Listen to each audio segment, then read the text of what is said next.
You know this iconic space station. You've seen it in masterpieces like 2001: A Space Odyssey. I'm sorry, Dave. I'm afraid I can't do that.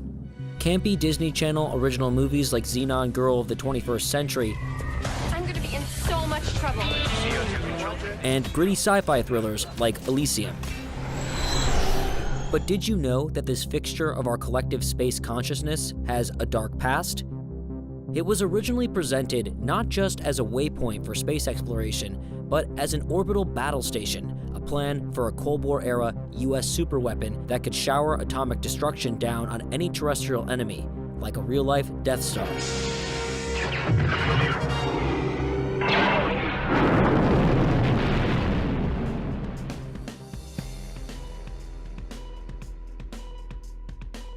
It all started in the early 1950s, just as the Cold War was gearing up.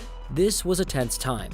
The Soviets had just tested their first atomic bomb. The US had failed to gain the upper hand in the Korean War. 200,000 Red Chinese swarmed across the Yellow River. And paranoia that communists were infiltrating American society had taken root with the Red Scare.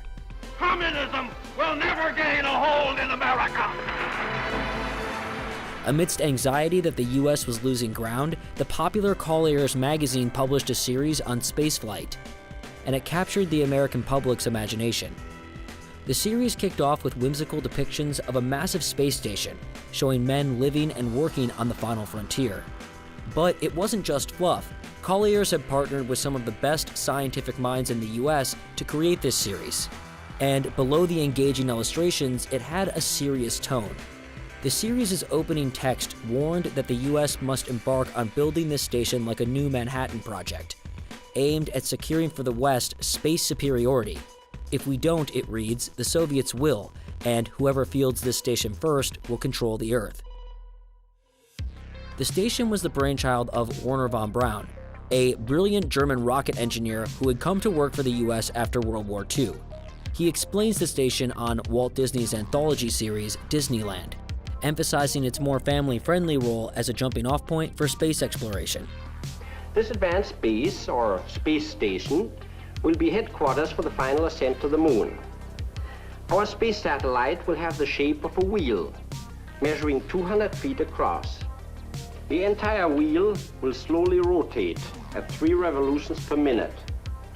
The resulting centrifugal force will produce an artificial gravity for the men in the rim.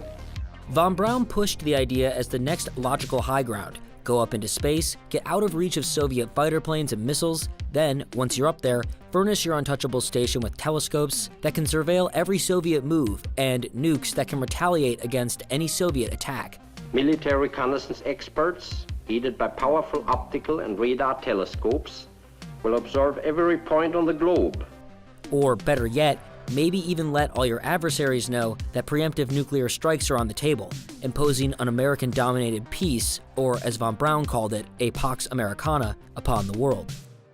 This sort of dual-track science, for daring exploration on the one hand and ruthless military dominance on the other, it turns out upon further digging into von Braun's past, is not so unfamiliar to him. He's very controversial because he was kind of a visionary of spaceflight. He was the most famous advocate of spaceflight in the United States in the 1950s and 1960s. And on the other hand, he worked for the Nazis. He had built a weapon that killed people. He was a member of the party, Nazi party. He was a member of the SS. Von Braun excelled at rocketry as a young engineer in Germany. The Nazis took notice and put him in charge of developing one of their most advanced weapons, the V-2 ballistic missile. He's basically in a Faustian bargain with the Third Reich, that he gave him all this money and power to build rockets, and he was very enthused about going into space with rocketry, but he was quite willing to build weapons. The V-2 missile killed thousands in bombardments of cities like London and Antwerp, but far more died building that weapon. The Nazis kept V-2 production running with concentration camp labor, relentless hours, malnutrition, and horrendous conditions in the tunnels prisoners lived and worked in killed an estimated 10,000 people. Late in the war, he discovered what this regime he was working for was really about. That's when he encountered the concentration camp labor, And then in March 1944, he was arrested by the Gestapo, held for 10 days, accused of sabotaging, being part of a secret cell, opposing the Third Reich. It was all ludicrous. It was crazy charges. And so, sort of very belatedly, he woke up to the fact that this was an evil regime that he was working for. Still, the whole experience seemed to show von Braun how quickly resources can mobilize to build rockets when it becomes a military imperative.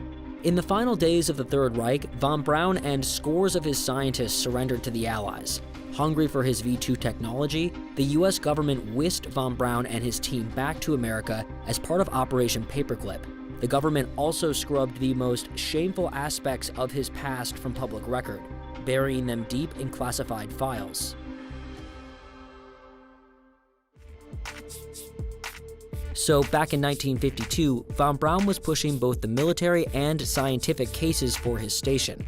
The Collier's articles really helped the idea gain traction. Von Braun started drawing larger and larger crowds to his lectures, so many people that thousands allegedly had to be turned away at one he gave in Maryland in 1952.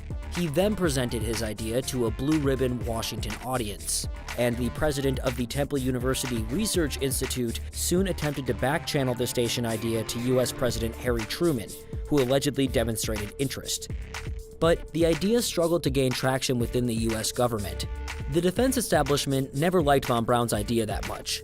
Remember, von Braun was advocating for a fully functioning space station with nukes, artificial gravity, and life support systems when nobody had even put a satellite into space. It seemed expensive and far-fetched to many, to say the least. The development of intercontinental ballistic missiles in the late 1950s also essentially rendered the military application of von Braun's station obsolete. Those missiles could be stored, serviced, and launched from a plethora of different places on Earth, so many that the Soviets could probably never knock them all out in a first strike. Von Braun's station, on the other hand, would orbit around the Earth carrying its nukes on a fixed, predictable track, making it an easy target. But more importantly, a major policy shift occurs when Truman leaves office and President Eisenhower takes the reins. Instead of sprinting for space dominance, President Eisenhower envisioned a future where the Soviets and the US would take space off the table as a domain to be fought over and conquered. Putting von Braun to work under this peaceful space paradigm also made him an American hero. He and his teams built the rockets that put the Mercury program's first Americans into space, and then the Apollo program's first men on the moon. It's one small step for man, one giant leap for mankind. This peaceful space paradigm had a profound impact on von Braun's station. In a sense, it sort of cleaved away the military application of the station, but carried with it the exploratory component that von Braun always seemed so passionate about. Well into the 1970s, NASA drafted concepts for rotating wheel stations based on von Braun's idea. The biggest moment for this station, though, came in 1968, when Stanley Kubrick stacked two of von Braun's stations together in 2001: A Space Odyssey, immortalizing the station in sci-fi pop culture forever. Since then, we've seen it everywhere, and its origins as a nuclear-armed battle station sprung from the mind of a former Nazi scientist, needless to say, have largely been forgotten. But with the world's spacefaring nations once again talking about weaponizing the final frontier, space is the world's newest warfighting domain. The story of this station's rise and fall is perhaps more relevant today than it has been at any other time in the last 50 years. Hey everyone, thanks for watching. If you enjoyed the video, help us out by liking, subscribing, and dropping us a comment. And to stay updated on Cheddar's latest, hit the bell next to that subscribe button too.